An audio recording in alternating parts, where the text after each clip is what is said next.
여러분 안녕하십니까? 광주 MBC 뉴스투데이입니다. 먼저 오늘의 주요 뉴스입니다. 국민의당의 제보 조작 사건이 지역에서도 일파만파입니다. 여수에서 총선 예비 후보로 나섰던 당원이 연루된 것으로 확인되면서 파장이 커지게 됐습니다. 지역 정치권과 시민단체는 당의 해체까지 요구했습니다. 호남을 기반으로 한 국민의당은 존립마저 위협받게 됐습니다. 가뭄 속에 내린 집중호우에 물꼬를 틀어갔던 70대 농부가 수로에 빠진 뒤 급류에 휩쓸려 실종됐습니다. 고등학교 통학로의 통행을 막아달라며 부동산 회사가 제기한 가처분 신청을 법원이 기각했습니다. 그제 내린 비는 가뭄 속 단비였지만 그 비 때문에 안타까운 실종 사고가 발생했습니다. 아들과 함께 물꼬를 틀어 나왔던 70대 농부가 수로에 빠진 뒤 급류에 휩쓸려 실종됐습니다. 송정근 기자입니다. 경찰 헬기가 하천을 따라 낮은 고도로 날면서 구석구석을 살핍니다. 잠수복을 입은 구조대원은 흙탕물로 변한 하천에서 수초 사이를 헤집고 있습니다. 그제 오후 5시쯤 밭일을 하다 수로에 빠져 실종된 77살 이모 씨를 찾기 위한 수색 작업입니다. 이 씨는 갑자기 쏟아진 집중호우로 작물이 피해를 입을 것으로 우려해 이곳에서 물꼬를 트는 작업을 하고 있었습니다. 할아버님이 노란색 비옷을 입고 있었고 저기 막 지나간 차에 이제 발을 미끄러셔가지고 등을 먼저 들어가게 이렇게 이제 그때 딱 빠지시더라고요. 수로 깊이는 1.5m 정도로 어른 키를 넘지 않았지만 폭우로 물이 불어난 데다 물살마저 빨라지면서 이 씨가 휩쓸려간 것으로 보입니다. 당시 고추밭에는 이 씨의 아들도 함께 나와 일을 하고 있었지만 사고를 미처 알아차리지 못했습니다. 근데 불과 30m 안인데 이제 아들은 먼저 들어가셔요. 그러니까 들어간 줄 알고 계셨는데 나중에 실종된 겁니다. 사실은 나중에 알았지 본인도. 실종 사고가 발생한 나주 노안에는 그제 200mm가 넘는 국지성 호우가 내렸고 특히 이 씨가 밭일을 하던 시간에는 1시간 동안 70mm가 집중적으로 쏟아졌습니다. 극심한 가뭄 속에 단비를 기다렸던 이웃들은 어이없는 사고에 안타까움을 나타내며 하늘만 원망하고 있습니다. MBC 뉴스 송정근입니다. 앞으로 비 소식이 잦아서 후텁지근하겠습니다. 오늘도 우산을 챙겨주셔야겠는데요. 오후에 내륙 곳곳에 소나기가 쏟아지겠습니다. 천둥과 번개를 동반한 5에서 20mm의 강한 비가 예상됩니다. 현재 내륙 곳곳에서는 안개가 많이 끼어 있는데요. 낮에 기온이 오르면서 안개는 걷히겠습니다. 오늘 광주의 낮 최고 기온 31도로 어제보다 2도가량 높겠습니다. 내일부터는 본격적으로 장마전선 북상하기 시작하겠습니다. 내일 밤에 전남 해안에는 5에서 20mm의 비가 내리기 시작하겠고 모레는 광주와 전남 종일 비가 내리겠습니다. 현재 기온 보시면 광주 21.7도를 비롯해 대부분 지역 20도 안팎으로 출발하고 있습니다. 낮 기온은 장성 30도, 담양이 29도로 예상됩니다. 대부분 지역 어제보다는 1도에서 2도가량 높겠습니다. 곡성과 구례가 30도, 보성 26도를 보이겠습니다. 날씨였습니다. 광주 전남에서도 국민의당의 제보 조작 파문이 커지고 있습니다. 특히 녹취록을 조작한 혐의로 체포된 당원 이유미 씨는 지난 총선 때 여수에서 예비 후보로 나선 바 있습니다. 연결고리가 있을지 또 있다면 드러날지 관심이 집중되고 있습니다. 박민주 기자가 보도합니다. 박주선 국민의당 비상대책위원장이 대국민 사과와 함께 고개를 숙였습니다. 대선을 앞두고 당시 문재인 후보 아들 준용 씨의 특혜 취업 의혹 제보라며 공개한 녹음 파일이 조작된 것으로 확인됐다는 겁니다. 국민 여러분께 허위 사실을 공표하고 혼란을 드려서 공당으로서 막중한 책임감을 느끼고 정말 송구스럽게 생각을 하고 있습니다. 문제가 된 녹음 파일을 조작한 것으로 알려진 국민의당 당원 이유미 씨는 선거법상 허위사실 공표 혐의로 검찰에 긴급 체포됐습니다. 누구 지시받고 제보 조작하셨습니까? 이 씨는 지난 총선에서 여수 갑치구 예비후보로 나섰던 것으로 알려져 지역 정가도 술렁이고 있습니다.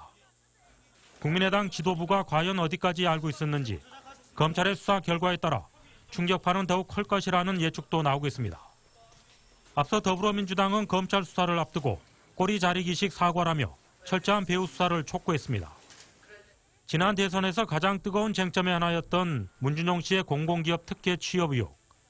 한 달여 만에 녹음 파일이 조작된 것으로 드러나면서 지역 정가에서도 검찰의 수사와 국민의당 움직임에 촉각을 곤두세우고 있습니다. MBC 뉴스 박민주입니다. 지역 정치권에서도 일제히 비난 성명을 내고 시민단체는 당의 해체를 요구했습니다. 호남을 기반으로 하는 국민의당이 창당 이후 최대 위기에 빠졌습니다. 이어서 김철원 기자입니다. 제보 조작 파문을 일으킨 국민의당을 맹비난하는 지역 정치권과 시민단체의 성명이 줄을 이었습니다. 군사 독재 시절이나 나올 법한 정치 공작, 새정치가 공작 정치로 막을 내렸다며 당의 해체를 요구하기도 했습니다. 고립무원, 사면 초과에 빠진 국민의당은 제보 조작과 문준용 씨 특혜 채용 모두를 수사하는 특검을 역제안하며 정면 돌파에 나섰습니다. 검찰, 더 나아가 특검은 이번 사건을 한 점 의혹 없이 철저히 수사해서 국기문란 사범으로서 법정 최고형으로 다스려 주시기 바랍니다. 하지만 당내에서도 물타기라는 반발이 나오면서 이 같은 제안이 받아들여질 가능성은 낮아 보입니다. 국민의당은 오히려 그보다는 인사청문회와 추경예산 협상 과정에서 원내 캐스팅 보터로서의 힘이 크게 약해진 상황을 고민해야 할 처지입니다. 검찰 수사 결과 선거 공작의 윗선이 어디까지인지에 따라 1년 남은 지방선거에 영향을 미칠 수 있고 정계 개편 가능성도 조심스럽게 점쳐지고 있습니다. 국민의당의 호남 지지도가 이제 바닥권인데 이번 국민의당 전당대회에서는 이 문제가 강한 이슈가 되었습니다. 하지만 내년 지방선거에 어떤 영향을 미칠지에 대해서는 이게 내년 지방선거가 아직 1년이나 남은 상황이기 때문에 섣불리 예단하기는 어렵습니다. 대선 이후 지지율 급락으로 절치부심 중인 국민의당이 조작 파문으로 도덕성에까지 치명상을 입으면서 전국이 안개 속으로 빠져들고 있습니다. MBC 뉴스 김철원입니다. 토지 소유권 방해라는 이유로 통학로를 가로막으려던 가처분 신청이 법원에서 기각됐습니다. 광주지법 제21 민사부는 20년 넘게 통학로로 이용된 공익적 필요성이 채권자의 이익보다 크다며 모 부동산 회사가 제기한 통학로 통행금지 가처분 신청을 기각했습니다. 이 부동산 회사는 홍복학원 설립자인 이홍아 씨의 소유였던 남구 주월동 서진병원 부지를 낙찰받은 뒤 부지 일부가 대광여고와 서진여고 통학로로 이용되고 있다며 통행금지 가처분을 신청했습니다. 학교에서 동급생에게 폭력을 행사한 여고생에게 전학 처분이 내려졌습니다. 광주 모 여고 학교폭력대책위원회는 험담을 했다는 이유로 같은 학년 학생을 학교 화장실에서 폭행한 A양에게 전학 처분을 내리고 함께 폭력에 가담하거나 방조한 4명에 대해서는 출석 정지와 사회봉사 징계를 내렸습니다. 또 가해 학생들의 보호자에게도 특별교육을 3시간에서 5시간씩 이수하도록 결정했습니다. 이르면 이번 주부터 세월호 화물칸 수색이 본격화될 전망입니다. 현재 아파트 9층 높인 우현에서 화물을 크레인으로 하나하나 꺼내는 방식으로 미수습자를 찾게 됩니다. 김진선 기자입니다. 세월호에 실린 화물은 현재까지 조사된 것만 2,200여 톤입니다. 차량과 컨테이너, 철근 등으로 지하 화물칸부터 2층, 복층처럼 2개로 나눠진 트윈데크까지 모두 4곳에 나누어 실려 있습니다. 세월호 현장 수습본부는 화물칸 수색을 위해 이 같은 화물들을 모두 꺼내기로 했습니다. 아파트 9층 높이인 우현에 구멍을 뚫은 뒤 화물에 줄을 매달아 끌어올리는 방식입니다. 줄을 연결하거나 진흙을 정리하는 등의 작업을 위해 선미 아래로도 작업자들이 드나들 진입로를 뚫기로 했습니다. 세월호 선체조사위원회는 승용차가 주로 실려있던 2층 트윈데크부터 화물을 반출하도록 허가했습니다. 선미 객실은 수색과 정리가 끝난 것으로 보고 객실이 손상되더라도 미수습자 수색과 진상조사에 영향이 없다고 판단했습니다.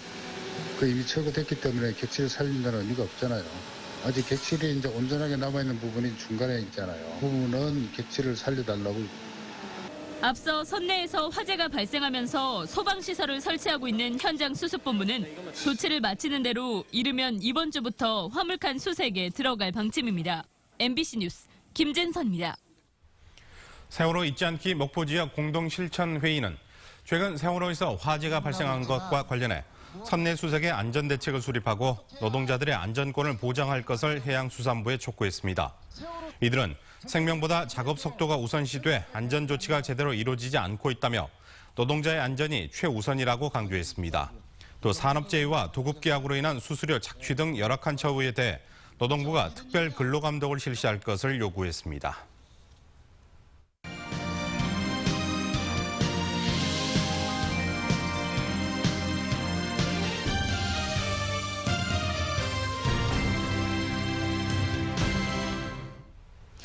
최근 섬에 대한 관심이 높아지고 있죠. 이런 가운데 전국에 450여 개에 달하는 섬을 탐방한 섬 전문가가 이를 13권의 책으로 출간해 화제가 되고 있습니다. 보도에 최소리 기자입니다.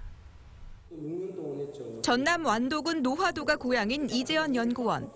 대도시에서 힘겨운 젊은 시절을 보내며 파란만장한 삶을 살다 여수 백야도에서 선교 활동을 이어가던 중 섬의 매력에 빠지게 됩니다. 이후 25년 동안 섬 탐사에만 매진해 전국의 섬 447곳을 3번씩이나 찾아다니며 기록한 책 한국의 섬을 출간했습니다. 여수 지역의 48개 섬 등 전국의 섬을 소개하는 13권의 책에는 그의 인생 25년이 고스란히 담겨 있습니다. 섬의 역사, 문화, 인문, 사회, 지리, 민속, 인프라, 여행지 그런 종합적인 글이 이 속에 담겨져 있습니다. 이 씨는 섬을 돌아다니며 열악한 현실을 보고 섬 주민들의 복지를 위해 힘쓰겠다고 다짐했습니다. 그래서 그는 무엇보다 임채욱 교수와 함께 지난 5년간 진행했던 섬 복지 프로젝트에 여전히 관심이 많습니다. 이 프로젝트를 다시 추진해 섬 지역의 복지 향상과 균형 발전을 이루는 게 그의 또 다른 바람입니다. 이재원 연구원이 섬 복지에 대해서 저한테 어떻게 보면 큰 에너지를 주고 저도 그런 꿈을 가지고 있었는데 손뼉을 같이 마주칠 수 있을 것 같아서 너무 좋습니다. 또 문 대통령의 공약이기도 한 연안 여객선 공영제가 이번 정권 임기 내에 꼭 실현되기를 바라고 있습니다. 뱃삭이 시외버스 4배, 5배가 비싸요. 그러니까 도저히 섬에 들어갈 수가 없죠. 그래서 누구든지 빠르고 쉽고 안전하게 여행할 수 있는 이제는 섬 관련 어플을 만들어 섬 문화 콘텐츠를 국민 모두에게 제공하고 싶다는 이재현 연구원. 섬을 사랑하는 그의 열정은 고희를 바라보는 나이에도 계속되고 있습니다. MBC 뉴스 최소리입니다.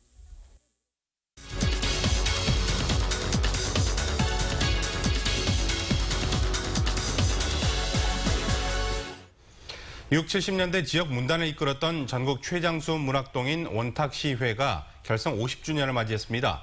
무등산 시인으로 불리던 고 범대순 시인이 오랜 기간 이끌어왔던 문학동인이기도 한데요. 강경호 원탁시회 회장님 모시고 자세한 이야기 들어보도록 하겠습니다. 어서 나십시오. 예, 반갑습니다. 네, 우선 원탁시회가 어떤 모임인지 설명을 해주시죠. 예, 원탁이라고 하게 되면은 떠오른 말은 그 둥근 탁자지 않습니까? 네. 그것처럼 모두가 자유롭게 자기 작품 세계를 할 수 있다 그겁니다. 흔히 애꼴이 없다 뭐 이렇게 얘기가 되어질 수 있겠는데요. 그만큼 자유스럽고 평등하다 뭐 이런 얘기가 되겠습니다. 원탁이 처음 결성된 것은 1967년 1월이죠. 그리고 나서 그해 5월 1일 날 원탁시 창간호가 나오게 됩니다. 그 창립 멤버로 제가 소개를 하게 되면은 아까 말씀드린 범대순 교수님과 더불어서 네. 그리고 지지난해 타계하셨지 않습니까? 우리 문명란 교수님, 송강은, 윤사마, 정효웅, 김영곤, 송선영 이런 분들로 해서 11분이 참여를 하셨습니다. 네. 네, 지금 원탁시회가 50년이나 된 역사적인 어떤 모임인 것 같은데요. 어떤 분들이 회원으로 참여하고 계신가요?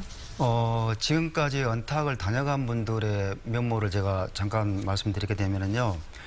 송기숙, 녹두장군이라는 소설로서 유명하신 분이죠. 그리고 송수원 시인도 재작년에 타계하셨습니다만은 우리 문단에 그 족적을 남기신 분이고요. 그리고 강인한, 김종, 최봉희, 허영만, 이항아, 전원범, 박주관, 그리고 교육대학교의 염창건. 이름만 들어도 우리 문인들은 참 대단한 분들이다라고 할 수 있는 그 중앙문단에 참 잘 알려진 이런 분들이 강중문단을 이끌어왔습니다. 지금 현재는 그 20분이 참여를 하고 있는데요. 우리 원탁은 아무나 들어올 수 있는 그런 그 단체가 아닙니다. 네. 100% 참석을 모두가 이렇게 그 찬성을 해야지 들어올 수 있는 그 자부심 있는 그런 단체라고 할 수 있습니다. 네, 그렇군요. 그만큼 들어가기가 네. 까다로운 모임이군요. 60, 70년대는 전국적인 명성을 얻을 만큼 활발한 활동을 한 것으로 알고 있는데 당시 지역사회나 문단에 어떤 역할을 했다고 자부를 하십니까? 60년대라든가 70년대 우리 강주 지역사회의 어떤 문단, 꼭 문단이 아니더라도 문화적인 측면에서 상당히 피폐하고 뭐 삭막한 이런 분위기였다고 생각이 들어집니다. 그런 상황 속에서 신앙송을 이렇게 하고 시야전을 하고 그리고 여러 가지 세미나를 하고 해서 아마 시민들이 상당히 그 좋아했다고 생각이 들어집니다. 네. 언탁은 그 처음 출간과 더불어서 참 대단한 족적을 남겼는데요. 얼마나 관심이 많았느냐면은 그 우리나라 제1의 문해지라고 할 수 있는 현대문학이라든가 이런 문해지에서 월평이라든가 개간평에 꼭 다룰 정도로 아주 유명한 잡지였습니다. 네, 또 창간 50주년 기념 동인집도 발간된다는 얘기를 들었는데요. 어떤 내용들이 담기게 되나요? 일단 50주년을 맞이하게 되면은 당연히 그동안에 우리 언탁 씨가 한국 시단에 어떤 영향을 끼쳤는지 그걸 살피는 논문이 필요하겠죠. 그래서 우리 회원인 염창건 교수가 이번에 논문을 집필했고요. 그리고 언탁은 꼭 한 가지 그 특징이 있습니다. 해마다 주제시라는 것을 던져줍니다. 네. 이를테면은 물 또는 불, 꽃이라든가 이런 그 주제로 해서 회원들이 한 편씩 시를 쓰게 되는데 올해는 마침 나무를 주제로 삼았습니다. 그래서 제가 한국 현대시에 나타난 나무의 의미라는 그 논문을 썼고요. 네. 그리고 그 나와 언탁, 나하고 언탁은 어떤 인연이 있는가, 뭐 이런 얘기를 회원들이 수료를 했고요. 그리고 동인들이 낸 그 시집이라든가 이런 것들에 대한 평도 더불어서 실었습니다. 네. 이제 반세기 동안 이어져 온 자랑스러운 그리고 또 소중한 시인들의 모임인데요. 앞으로 계획에 대해서 말씀을 해주시죠. 예, 언탁이 50년이 되다 보니까 좀 느슨해진 게 사실입니다. 어떤 동인이든 간에 한 10년쯤 지나면은 느슨해지고 게을러지기 마련인데요. 그래서 먼저 활력을 불어넣어야겠다 해서 우리 지역에 정말 좋은 시인들을 갖다가 발굴해서 영입해야겠다는 것이 첫 번째 생각이고요. 네. 그리고 신앙송이라든가 기존에 했던 세미나라든가 이런 것들을 좀 더 적극적으로 강화시켜서 우리 지역 시의 대중화에 일조해야겠다 뭐 이런 생각을 가지고 있습니다. 물론 시인은 개별적으로 하는 것이니까 나보다라도 더 좋은 시를 써야겠다 이런 노력을 각자 해야겠죠. 네. 네. 계획하신 대로 또 활발한 활동을 하시길 바라겠습니다. 오늘 나와주셔서 고맙습니다. 아유, 고맙습니다. 낙지는 우리나라 서해안 갯벌 어디서나 쉽게 볼 수 있는 수산물이었지만 남획 등으로 갈수록 귀하신 몸이 되고 있습니다. 위기를 느낀 어민들이 바다 목장을 만들어 낙지 사육에 나서고 있습니다. 박영훈 기자가 취재했습니다. 육상에서 키우지를 마을 항구를 떠난 어선들이 어장에 도착하자 낙지를 바다에 놓아주고 있습니다. 수정 작업을 마친 어미 낙지들로 한 마리당 평균 100마리 정도를 산란하게 됩니다. 마을 앞 바다어장 200여 헥타르 중 30헥타르를 보산란장으로 정해 연중 내내 출입을 통제합니다. 이른바 낙지 바다 목장입니다. 저희들이 어떻게든지 보존하고 보호해야겠다는 이제 그런 전체 우리 회원들이 이제 뜻을 모아서 이렇게 보호구역을 설정해서 지켜나도록 이렇게. 서해안 대표 명물인 낙지 생산량은 갯벌 매립과 남획 등으로 줄었지만 바다 목장 시범 사업이 시작된 지난 2014년 이후 조금씩 회복 추세를 보이고 있습니다. 실제 업 소득도 50% 이상 늘어난 것으로 분석되면서 지방자치단체와 해수부 등에서도 낙지 목장 사업을 적극 지원하고 있습니다. 낙지 종류별 생장 사업이 이제 앞으로 신안군 낙지 자원 회복에 큰 역할을 했으면 하는 바람으로 사업을 시작하게 됐습니다. 낙지의 경우 한 해 살이여서 지속적인 자원 보호가 더욱 필요한 상황입니다. 현재 낙지 목장 사업을 진행 중인 곳은 신안과 무안 등 모두 5곳 3,000헥타르에 이릅니다. MBC 뉴스 박영훈입니다. 광주시가 민선 6기 투자 유치 목표를 조기에 달성했다고 밝혔습니다. 광주시는 에너지와 자동차, 가전 부분 등 최근까지 모두 161개 기업과 투자 협약 체결에 성공해 목표를 조기에 초과 달성했다고 밝혔습니다. 또 투자 협약을 맺은 161개 기업 중에서 실제 투자로 이어진 기업은 88개로 54.7%에 달했다고 덧붙였습니다. 한국전력의 전기차 충전소가 다음 달 3일부터 유료 서비스로 전환됩니다.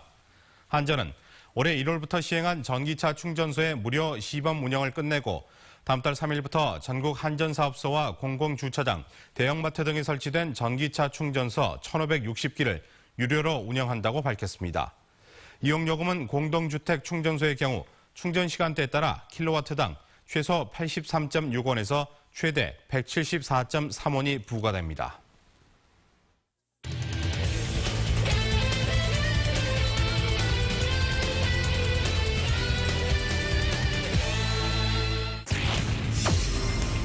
국제 부상에서 공포에서 조금 벗어난 것 아닌가 생각이 들어요. 끌어당긴 타구와 우측 안타. 선두타자 이명기의 안타 출루 보였습니다. 잡아당깁니다. 1루수 몸으로 막아놓고 어디로 홈으로 홈스볼 홈앤 세이프. 선취 득점 기아 타이거스. 자, 이 갖다 맞춘 타구인데 살짝 빗맞았습니다. 왼쪽에 떨어지는 타. 2번 호 그대로 달립니다. 공 홈으로 옵니다.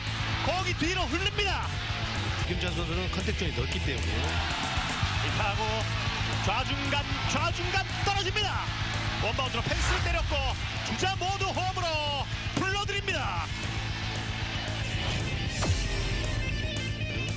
바깥쪽 공 밀어내면서 우측 안타. 자, 2루 1루 몸쪽 공을 당깁니다. 오른쪽 페어볼. 2번 호가 3루를 돌아 홈으로. 그리고 김선빈은 멈춤 지시를 받습니다. 한 점 더 달아나고 있는 기아 타이거스. 감독 입장에서는 어떻게든 2점 수차를 묶어두는 것이 중요할 텐데 밀어냅니다. 왼쪽에 안타. 3루자 그리고 2루자까지 홈으로 들어옵니다. 기아 타이거스가 점수차를 벌립니다. 밀어냅니다. 이 타구대에 빠져나갑니다. 버나디나가 타구를 확인하고 천천히 홈까지 배트까지 주워들면서 홈까지 들어옵니다. 다시 투수점. 이번 타구는 김광수가 끊어서 1루에 이닝 종료, 경기 종료. 기아 타이거스가 선두자를 지켜냈고 그리고 양현종 선수가 전구단 상대 승리 투수에 오르고 있습니다. 5.18 발포 명령의 진실을 추적한 광주 MBC 37주년 5.18 특집 다큐멘터리 그의 이름은이 이달의 방송기자상을 수상했습니다. 방송기자연합회는 서울 목동 방송회관에서 이달의 방송기자상 시상식을 열고 광주 MBC 김인정, 김철원, 강성우 기자에게 지역 보도부문 기획보도상을 시상했습니다. 심사위원들은 탄탄한 취재로 발포 명령의 실체에 한 발 더 다가갔고 주제의 무게와 역사성에 걸맞는 완성도를 성취했다고 평가했습니다. 실크로드의 역사와 문화를 엿볼 수 있는 사진전을 국립나주박물관이 마련했습니다. 이번 전시는 실크로드의 핵심 지역인 중앙아시아 사막과 초원지대의 풍물을 사진을 통해 보여줍니다.